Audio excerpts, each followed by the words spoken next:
This has been a familiar scene, hasn't it, throughout the World Cup? Norway and their fans winning a lot of supporters with the way in which they've conducted themselves around the tournament, and they've rowed themselves into the quarter-final. No, quite well, does it? No, let's not do that again. Sailed. Yeah, it sounded good in your head. They're not sailing, though, are they? They're rowing. Oh, that's a big difference. That's Get on with it. Let's welcome in, shall we? Adrian Healy is here, but I want to start with Archie. Archie, where are you and why are you there? Got lost. I'm in Oslo, which is, of course, the capital of Norway, Dan, but you knew that, and I'm here to experience it as an Englishman in Norway. Tomorrow, I will be in a stadium full of 22,000 Norwegians. That's sold out in 30 seconds on Thursday. People here are very sceptical of how the tickets were sold.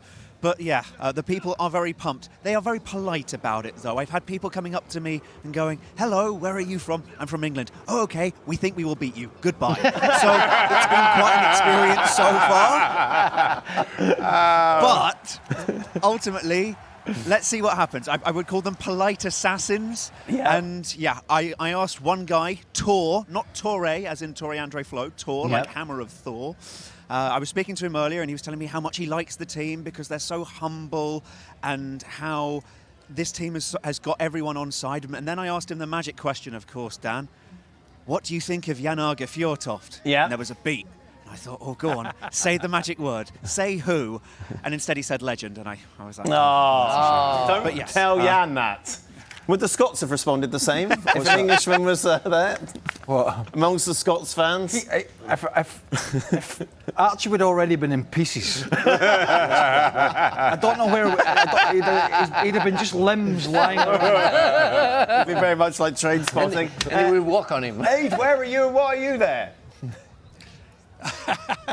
I'm right in the heart of Miami Beach, Dan, a place you know well. I know Ocean Drive, which has been kind of the central hub for both sets of fans. But we're down at the Norwegian end, just to keep that theme going, because I tell you what, they seem to have become everyone's second favourite team in this tour. And all the papers here were talking about how they've gone from charming underdogs to everyone's second favourite. Now the US are out. I think there's a lot of Americans that are getting behind the Norwegian fans and team too. And right here on Ocean Drive just a couple of hours ago, and they're going to do it again later, by the way, the Viking row.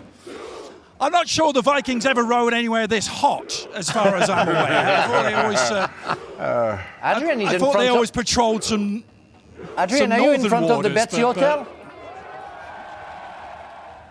Which hotel, Frank? Betsy Hotel on Ocean Drive. Betsy. Oh, no, the Betsy is just down there, not far from it, Frank. Oh, actually, Have you stayed there? I'm sure you like it. You picked the wrong place, though, then. What's this, a holiday programme? No, that's sort of very nice place where you can have a nice lemonade because it seems to be very hot. So. You know when you whisper, everyone can still hear you? It wasn't whispering.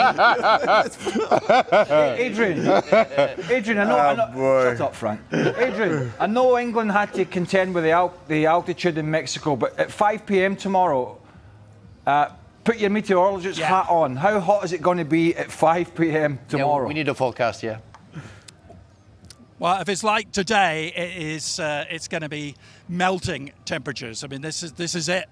This time tomorrow, I think it's going to be a very, very different game than the one England enjoyed against Mexico. They have to be playing slow. I mean, put a bunch of Northern Europeans together in South Florida in July. There's no way it's going to be fast. It's just going to be. It's going to be slow. It's going to have to be slow. It's going to have to be deliberate. I wouldn't be surprised if it's tight and cagey and the exact opposite from what we saw in Mexico City. That's true. That's the wrong place for a game like that. Well, it's there now. We can't change it. Who has the advantage with this weather? No one. We're going to see all red faces all around the field. That's going to be a nightmare for any teams. Like we could have said that when England played against Mexico, that was for the advantage of the Mexicans. But right now, everybody plays in Europe, and playing in Miami during the summer. It's just terrible because on top of the heat, you have the humidity, so it's really hard. It has to be England. It has the advantage in terms of they have across the squad a better quality of player. Right. You know, they have Norway that is, have good players and a superstar up front. Certainly in Mexico, England had 2 or 3 superstars. Kane being one, Bellingham was certainly another, and then you've got Rice, and they have a better quality of player. Not to say that they're playing better at this tournament than Norway, you could argue that, but they have a better individual quality. Now, whether that shines through or not remains to be seen, or whether Norway can get enough service up to Erling Haaland like they did against Brazil. Would you think about it? Norway have never been out of past the last 16. They've made history being in a quarter-final. They could be in a semi-final of a World Cup, but they've already knocked Brazil out. I know it's not a great Brazil side, but they have already knocked Brazil out in Boston, with Erling Haaland taking the headlines. I'm going to say 3 or 4 years ago, this really wasn't a difficult game to call, because Norway's team was not very... It was Erling Haaland and a bunch of other guys. That's not the case now. No. It's a really close game to call now between these 2 countries. Archie, is it patronising to say Norway have already won, given the fact that they beat Brazil and made it into the quarterfinals? Not necessarily, because to some of the people I was speaking to earlier were saying, look, we will celebrate tomorrow night no matter what happens because of how much of an achievement it is that we've got this far. But the thing is that the question they're not asking why can they win this game, it's why not? Because they have Erling Haaland, and he gives them that extra piece of quality, which means that he can win a game on his own, except, as Craig's been saying there is more to this Norwegian team. I question whether Ørjan Nyland can have 2 successive games in a row which are as good as the one that he played against Brazil. There are question marks behind this Norwegian defence still, but on the other hand, this England team has not convinced in every game. There have been chances given up in every game against their opponents as well.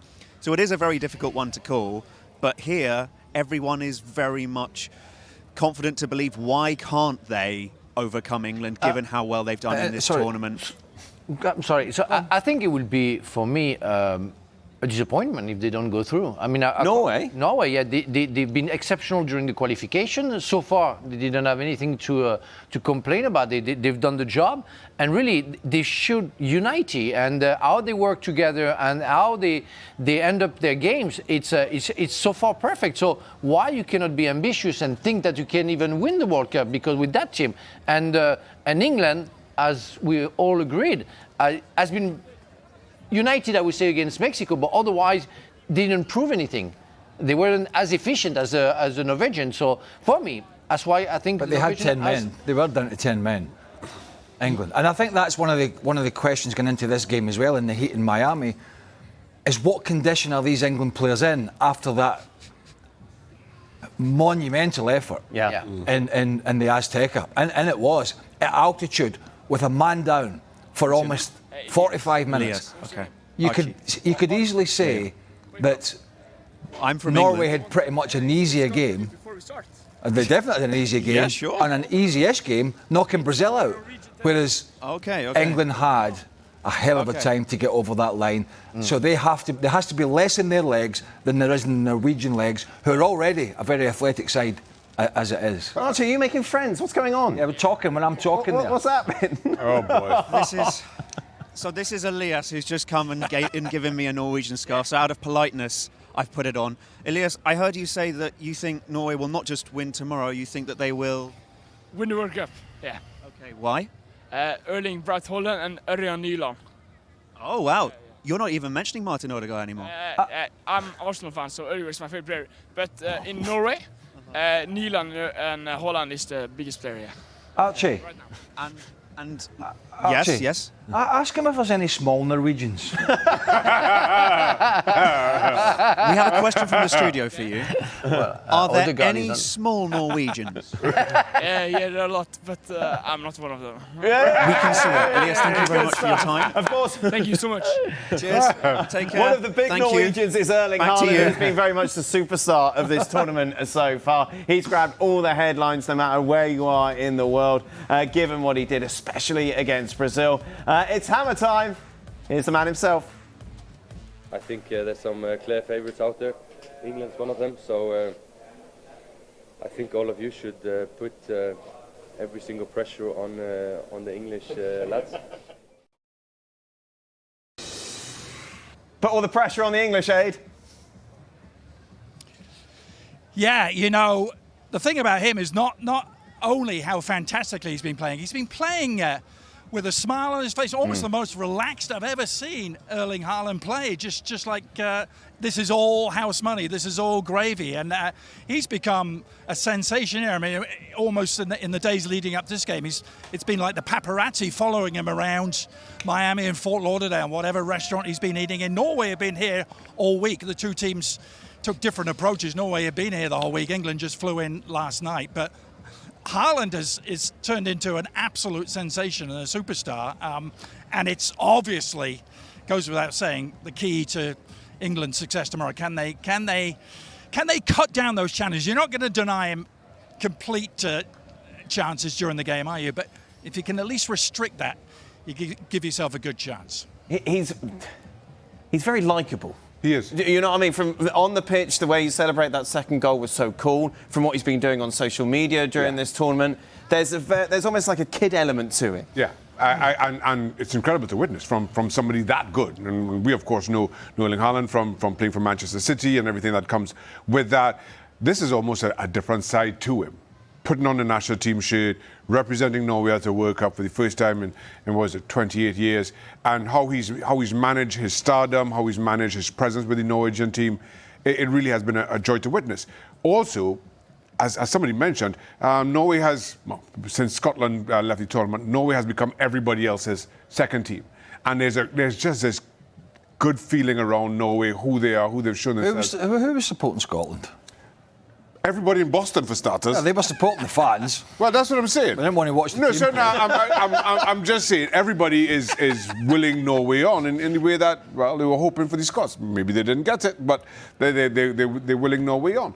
And so the thing for me is, even if Norway loses this game and goes out of the tournament at this stage of competition, I think they come away winners. I think they'll be well received back home.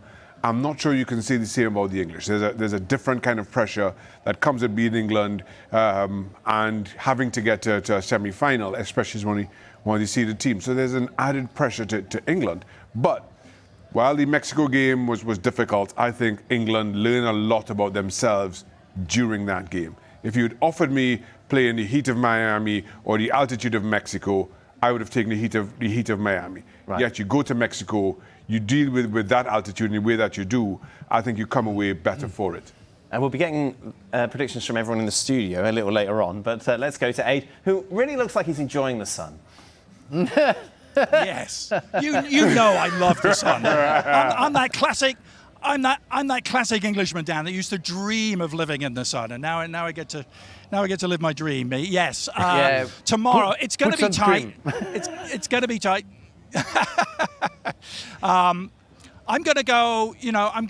England have found a way to overcome lots of obstacles, lots of hurdles, lots of games where it could have gone in another direction. They've found their way to this point, and I think they're going to find a way past Norway. It won't be without its challenges. I'm going to say 2-1 England after extra time, 1-1 at 90 minutes, and they find a way to win it. Jude Bellingham probably does something heroic at extra time, and England scrape through. Thank you very much, Jake. Go and find some AC somewhere. Archie, you don't have that problem, but I still would like to hear your prediction before you leave. Dan, for my own safety, it will be Norway 2, England 1. Thank you very much. Obviously, that Don't blink. obviously that big lad still stood next to him. I think that's fair.